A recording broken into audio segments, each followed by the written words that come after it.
guys, how's it going? Welcome back. So it's review time for the M1A1 Abrams tank by Hobby Engine. So we picked this thing up a couple of days ago. Been messing around with it, having some fun with it. Shot you guys some videos already. Did our incline test, range test, and so on.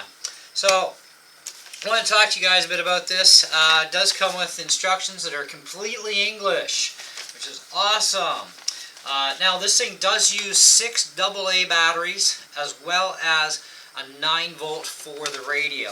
So you're going to have lots of use for that radio for a long time because the battery in the radios, they last almost forever sometimes it seems. It is a 2.4 gigahertz machine, so definitely got the long range there going for it, as well as none of those eye poker type antennas, you know, so makes it also nice to put on the shelf, right? Anyway, so you've got some basic buttons here. You've got your cannon switch button here, your machine gun, and your turret, which is your main top turret.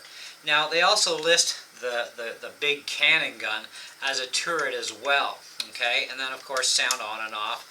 Now your drive mode is just, it's a tank, so both up at the same time for forward, backwards. Now you can go single left and rights off these sticks, or you can just do this or do that. So kind of totally up to you how you want to drive your tank. And 9 volt goes back in here. Your double A's on the bottom, you just pop all these clips, they just rotate like so, and your door unlocks, and boom, there's your 6 AA batteries. I'm just using cheap reactor batteries right now just to see how they actually do work. So, and voila, we're all locked in. So, rubber tracks, full suspension on every single wheel. Okay, except of course for your front one. Oh, actually, does the front? No. Oh, so your front and back has no suspension, but all your wheels in between all have suspension on them on both sides, which is actually quite nice. Pretty amazing for a tank that's under $100. Like regular price at the source right now, because that's who's carrying them here, is $99. We picked this thing up for $79.99 on sale, and it's on sale for I think another week and a half. But you know, and it was amazing to see the source actually carrying a Hobby Engine product line. Usually you see like Light Hawk and Noob right there, and a couple other off, you know, low-end toy brands. You don't usually see this stuff because Hobby Engine, like Top Race and Hunye, they're more the top of the line toy grade type of machines, right? Just before you get to the hobby levels. But yeah.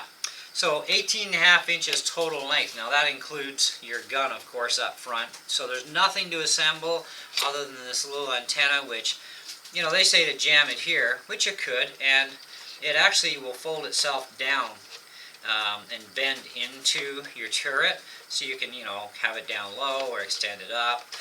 You can also pop it into this hole as well, and it does, of course, stop, like a dead stop. That's going to be your height. So you got that spot, or you could jam it over in this hole over here too if you wanted to. It's entirely up to you. I kind of like it right here in the middle. It's kind of cool like that, and you know, it's kind of like that's the radio antenna. You know, call for backup. Anyway, so you also get this little scale driver guide that you got to push in here. The door opens and closes, so if you do take him out of here, you can actually just close that right up. So it's kind of neat. And then you just push him back into place, and his arms are pre-bent for the gun, which is cool. Your top thing here says on and off, so you just it's got a waterproof rubber cover on the switch here. Now this thing is not waterproof, it's splash proof, okay, and they do say you can run it through up to 1 centimeter of water. They suggest keeping it out of dirt. Well, hey, come on, it's planet Earth, guys, like really? So we're going to run this thing through dirt, obviously, and everything else we can do for it. I've already had it running through my driveway, which is like dirt and gravel, and it hasn't hurt anything. I'm not going to worry too much about that. But anyway, so let's fire this thing up for you. So you fire up the tank first, then the radio. Now you can either hit any one of these buttons or one of the sticks, it's up to you. But I just kind of push the sound button, and I can turn it back on too. Now your turret it's marked turret left and right, so you want to go to the left or to the right.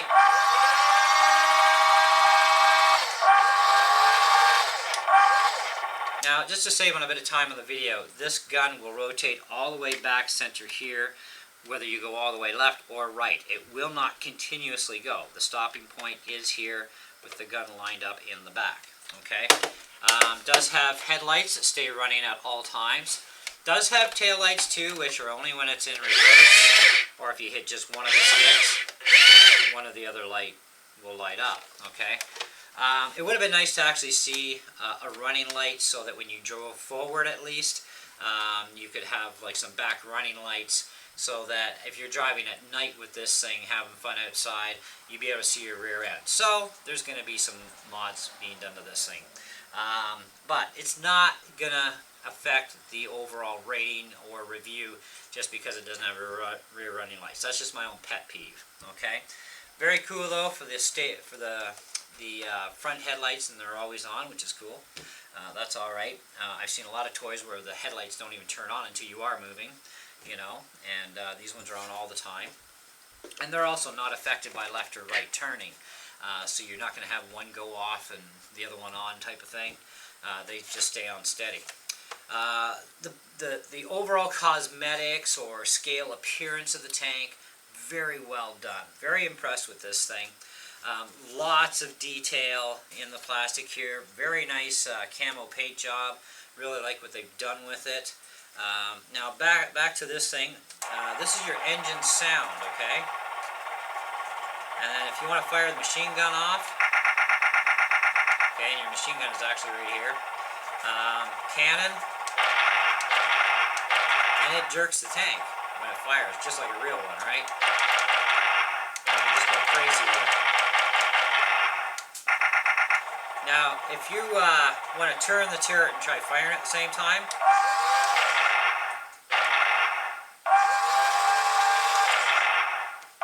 just keep holding the button down. Same with the machine gun. Machine gun, you can go both at the same time. So you can lay down a big fire as you're going, you know? It's kind of cool. So, yeah. I'm impressed with the range on this thing. Like I said, I've done a range video. I went out to 155 feet, and the only reason I stopped is because I ran out of runway. Okay, otherwise I'm sure it would have gone a lot further. And it's only rated for 15 meters, so that's like 47 feet and change. So I think, you know, 155 feet, and I could barely even see the tank, so that's respectable. You know, so even if it wouldn't have gone any further, that's still very respectable range for the tank. Even in the 2.4 gigahertz range. So, very, very good. I like the radio too. I mean, like the controls, they're smooth. They're not like, you know, stop, click type things. And you can just like push, and like this, time to click it. You can do the same thing with your steering. Just, you know, little bits. It does have a bit of movement to it. Your guns here for your turret, you can go little bits. You know, so precisely line up your shot, right? Same as your up and down for your turret, your big gun. You can hold the button in, or you can just go little bits to exactly where you want it, type of thing. So that works pretty good. Now, as far as the overall star rating goes for this thing, I'm going to put this at a 4 out of 5. Now, you guys know nothing's ever perfect anyway, so you can't go 5 out of 5. It's just not realistic. But 4 out of 5. The things I would like to actually pick on here a little bit would be the fact that A, it's not perfect, but B, this whole AA battery thing, come on, that's ancient. I would have liked to see even a rechargeable nickel methyl hydrate battery or a NiCad battery as a rechargeable battery source. That would make more sense than putting out for a lot of AA batteries. Even though you could get rechargeable AAs, they're still costly, right? And you're still not getting the power output out of rechargeable AAs as you would out of a NiCad pack. So, I mean, you can get higher milliamp packs in NiCad and NIMS than you can really get out of a rechargeable AA. You know, I mean, to a certain point, I mean, I guess you could get some really high-end expensive rechargeable AAs that have some good milliamp output, but, you know, you're buying this generally for your kid, you know, but Now, runtime, they do say, is about 45 minutes. Now, I will say this much. With all the running I've done since I bought this, I'm still on the original AA batteries that I put in it. And I'm running just reactor batteries, which are a cheap battery from Home Hardware. And I thought I'd try them out in this sort of situation, because I also have my piston bully that runs AA batteries, and it runs a lot of them, plus my sled. And I figure, well, if they perform well in the tank, maybe I'll keep buying them, because they're not that expensive as compared to getting like Energizer, Duracell, Infi cells, or the Dynex batteries. So they are much more inexpensive to run in the machine. But of course, me being a hobby guy too, I'm probably going to just convert this to run off a 2-cell LiPo in the end. You never know. Or I'll mod in a NIM pack. We'll see what happens. But either way, that is one of the things where I think it should have come with a rechargeable battery, at least. That would have been a good idea.